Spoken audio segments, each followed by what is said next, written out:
cho anh chén nữa.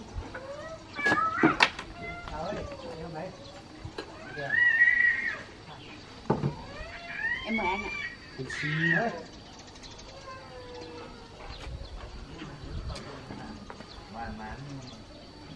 Nhìn anh xem xinh thế. Em không xinh đâu anh ơi. Có tuổi rồi mà em. Anh sinh năm bao nhiêu? Dạ em sinh 2000. Vừa nó tròn quy định. Nhìn xinh thế cơ mà. Như anh nhìn xinh thôi, nhìn khác nhìn có thế đâu anh. Cho anh xin info với. Dạ em không dùng đâu anh ạ. Thời buổi này sao không dùng? Em mình điêu. Bởi vì em lo cái bán hàng linh tinh nhiều lắm nên là em không có thời gian để dùng ấy.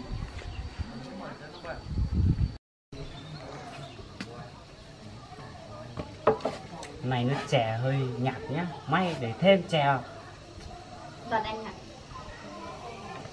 Thôi bao tiền anh trả tiền. Anh ơi, chén nước là 3.000, anh hút điếu thuốc nữa thì là 4.000 ạ. Thôi 3.000 thôi, để 1.000 làm quan hệ em. Để mai còn ra ủng hộ chứ. Này. Nhưng mà anh, tại vì là em bán cái này cũng không được bao nhiêu thì anh còn hỏi em đi, anh Thôi. giảm cho em 4.000 đi. Để nốt 1.000 để mai anh còn ra ủng hộ chứ đi. Còn 1.000 kia cứ để đấy, mai anh giả nốt nhá. Anh kia.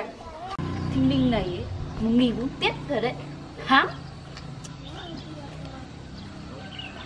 Để bảo là may ra ủng hộ nữa cơ.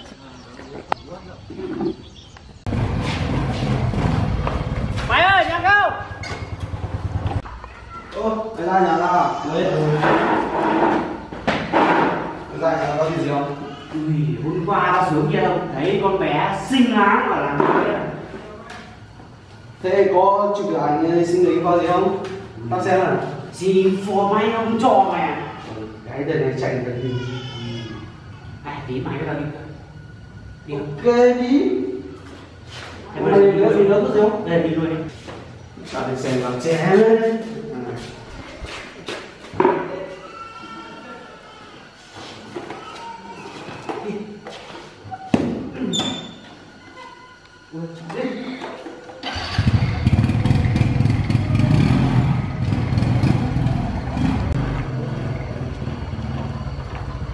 Thế à? Chính em này á. Chào em. Em chào anh ạ. Anh uống nước gì ạ? Thì em rót cho. Ra cho anh nước. Chắc uống này chứ. Em tôi xịt cây chuộng. Đúng không?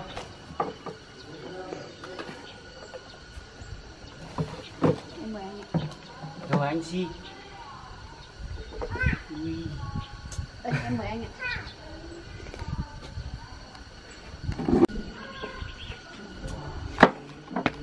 Chè gì mà thế này? Chè nhạt thế, em uống qua anh nó bảo bỏ thêm chè vào cho nó đậm tí rồi còn. Để may hôm sau để em pha ra cho đậm hơn nhé.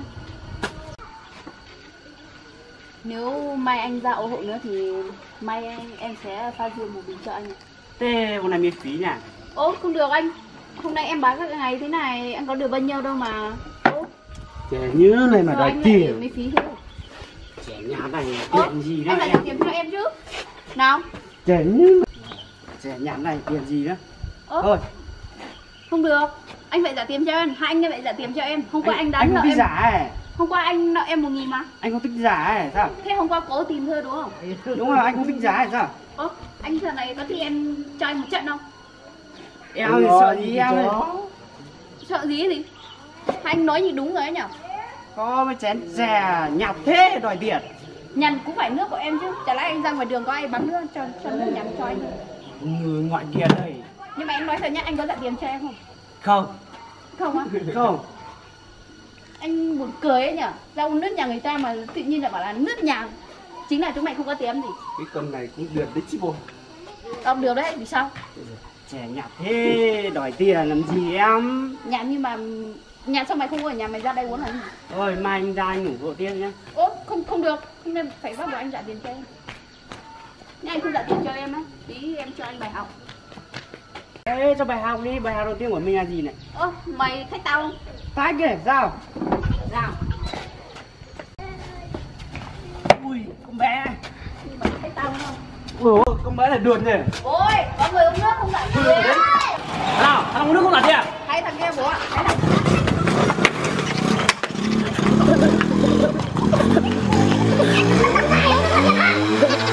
Chúng mày đã đến đây để yếu con gái chúng mày, bố chúng mày còn không thể đặt tiền ra bố mày hả? Khốn lắm.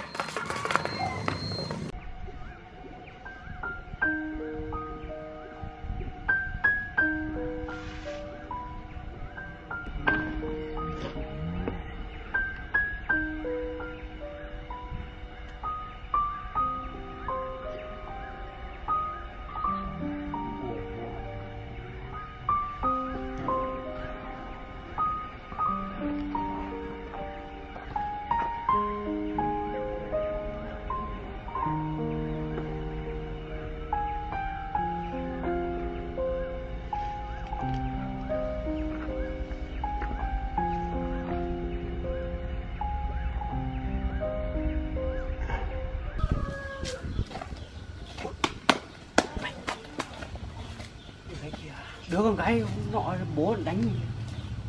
Hôm nay nó mình ăn ra chắc chứ. Hôm nay phải ok. Hôm nay nó mình phải... Hôm nay phải cho nó biết tai.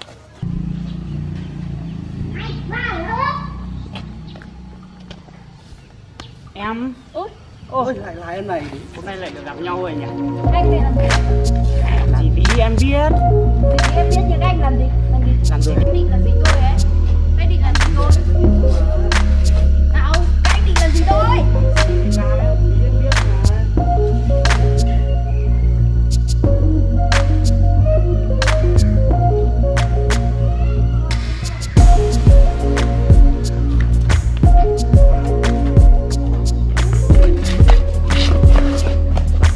Sao chúng mày định tôi hết phụ nữ con nhỉ?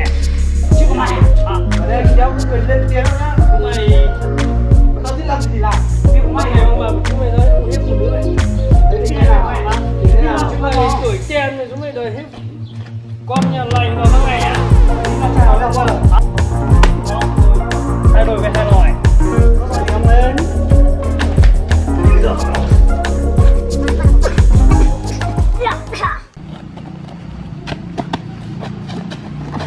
Ai đâu mình cút đi, đằng sau đừng có để bố thấy nó nhá. Vớ vẩn bằng ngày bằng mặt mà đòi hết con nhà lành.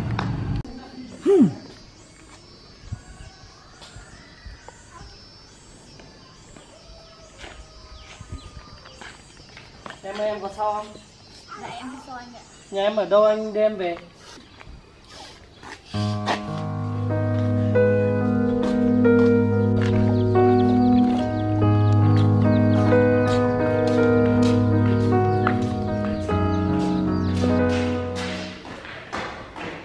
Được không?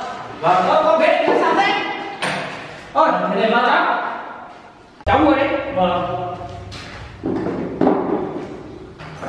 Chả là thế này bác. Rồi cháu vô tình đi làm trên đấy thì thấy có hai thanh niên cứ đi sắm sớ cháu nhà mình. Thế thì có bộ mặt của hai thằng này không? Hai thằng này nhìn mà cũng quen quen chắc là ở làng bên đấy. Mà cháu dọa hai thằng này nó chạy rồi. Nghe nói là hai thành phần này là thường xuyên gây gổ thân người bác ạ.